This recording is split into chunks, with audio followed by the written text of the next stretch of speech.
Hey, how's it going, everybody? Welcome back to the channel. In today's video, I'm going to be showing you guys how to do a really cheap, easy beginner starter modification to your vehicle. Today, we are going to be talking about how to change your gauge cluster lights. Pulled the truck into the darker garage. I just wanted to show you that you can see only half of the gauge cluster lights turn on right now. So the LED upgrade is going to be great. I'll finally be able to see at night. Moves us over to the tools that you're going to need for this job. We have our 4 LED T10 lights. We have a stubby screwdriver and a longer Phillips head screwdriver. These, honestly, I bought a pack of them a couple years ago. I bought like 100 for like, I think 20 bucks. So it was just, they're so cheap. Typically I would recommend that you get the glass bottom ones that match. So basically we have halogen bulbs in there and they have a glass bottom, and they make LED tops with a glass bottom, and they fit a little bit better. It'll reduce your chances of getting flickering in the future, but they also work great with a plastic bottom too, like in my 91 purple truck. They work amazing. Lastly, one other part you may end up finding yourself needing, especially in a 91 back. I think in 92 you're good, but what happens is behind the gauge cluster, you get these little lights that you twist and pull out. You'll see me do it a little later in the video. Well, you have two different kinds. You have one with this plastic backing, and you have one with this glass. The bulb is literally built into this like little twist out piece. So for just research purposes, I pulled one out just to show you guys like what it looks like. Like, see, this bulb will never work again. It is literally built into this housing, as opposed to this bulb that just simply pops right out, and you can feed a new one. You can see how you have your connections there. It allows for the bulb to be interchangeable, and that way we can feed in our LED T10.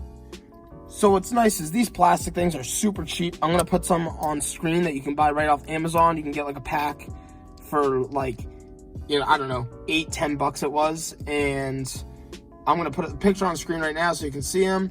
Like I said, I'd highly recommend getting these if you have, I'm pretty sure it would be 91 back, or it's super easy to just pull your gauge cluster out and check really quick as well. I mean, it only takes about 5 minutes, but you're definitely gonna need these plastic caps to do the install.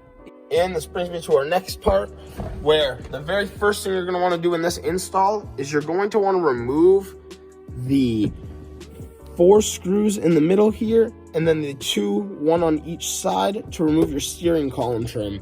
Once you remove that, you can then go over to removing the 3 screws right here, all Phillips head. There's one here and then one on the exact opposite side. And the short screwdriver is going to come into play right here, as the long one will be recommended for down here to reach the screws. So another thing I want to recommend too is, it's irrelevant to the gauge cluster lights right now, but another thing I'm going to do as well is I'm going to move my hazard switch for the hazard lights down here and put this clip up here, just so it gives this a little bit cleaner look, and every time you pull this trim out, you don't have to worry about unplugging the wires. So it's real easy. You just get back here, you unclip this, take it out, unclip this, take it out, swap them over. Beautiful. So we've just gotten this plastic trim out, and now we are going to plug our hazards back in down here in its new spot, and it should just literally slide right in. Bam. Now our hazards are down there. Gives the truck just a little bit cleaner look. Really, it is all in the little details. The next step is going to be to remove these 4 Phillips head screws. And once you pull this out, you're gonna wanna pull it straight out so you can get it off the speedometer cable in the back. If you have a newer model, yours is electric, so you don't have to worry about that. It's real easy, don't stress about it. And then you're gonna wanna disconnect. There's clips in the back of the gauge cluster. Should be like 2, 3, 4, I can't really quite remember. And you're just gonna push down on the pins and pull it right out. It's real easy. There's like little clips that hold it in place, and the cluster will come right out. So once you're down here, you just work at it from the side, getting those wires out, and then you can pull the cluster right out of place. See, it's just 3 little pieces of the harness that clip into the back of the gauge cluster, and you don't have to worry about it. You'll know which ones go where. They only fit in certain spots, so you'll be good when you go to put them back in. So one thing I'm going to show you really fast is, here's a spare gauge cluster I had. Also, this is what I mean by the glass bottom. But as you can see here, these 4 blue, like little bulb looking things, inside of the gauge cluster, those are your main lights. We're only going to be replacing those. You don't want to replace your blinker lights. You can see that they have a green tint, so it's not even going to really change anything anyway, and you're going to get hyper flash. And there's just no sense in changing any of the other lights. Typically, you can choose a color. I mean, I'm going to reach in here real quick and show you. You can get like blue, you can get purple. I mean, we've done a couple different colors by now. But all you're going to do is we're going to flip this over and pull out just these 4. We got this one right here, this one right here, this one right here, and this one right here. And it's the same thing on the back of our other cluster. This one's a little more dead. There's a lot more bulbs that have been pulled out of it. But same thing, this top right one by the instrument cluster where it says all your panic lights. We have that one right there again. Same thing. You don't want to do that middle one.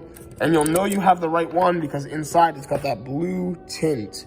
So it does kind of make it a little funny looking when you do change the color. You have to think of that. So for me, I'm going to have to pull all these bulbs out, which I already did. That simple. We have the interchangeable sockets. Again, you can get them right off Amazon for like less than 10 bucks. It does add an extra step and add, another $10 to the process if you don't have the interchangeable sockets.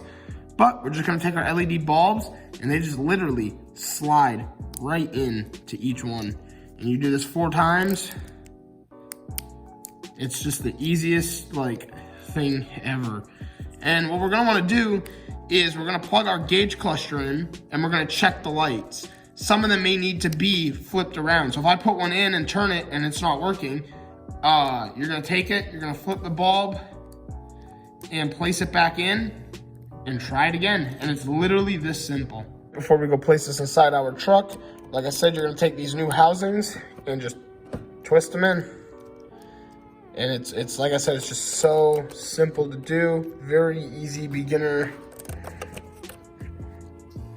job to do. Bam. Now we're gonna go plug this in, make sure all of our lights work. If they don't, we'll flip them around and then plug everything back in. So I'm gonna place that in place, turn them on, and it seems like I only had one come on. So I gotta turn around the other 3 bulbs. And as you'll go, you'll keep swapping them and you'll see them turn on just like that. We have all of our trim back in place, and as simple as that, bam, you can see that we actually have LED lights. I tried to do this in the dark garage so you could see them, and I mean, it just looks great. Seriously, the difference is like night and day compared to what we had before where we had nothing. So really happy with that. It's really easy install. If you have to buy the extra sockets, it's still under $20 to do this job, and it can be really cool. Like in my purple truck, I have purple lights. Like you can color match, you can go with a different color. There's a lot of options out there. Highly recommend the glass bottomed ones again. But again, so happy with this install. Well, that's gonna do it for this video, guys. Thank you so much for checking it out. We're gonna hop outside the truck real quick. Also, check out this little air freshener Travis's girl made him for Christmas. Pretty sick.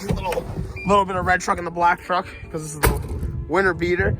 But again, thank you so much for checking out today's video. I really do appreciate it. Let me know down in the comments below if there's anything else you want to know how to do to your Nissan hardbody. Don't forget to hit like and subscribe. I'll see y'all soon.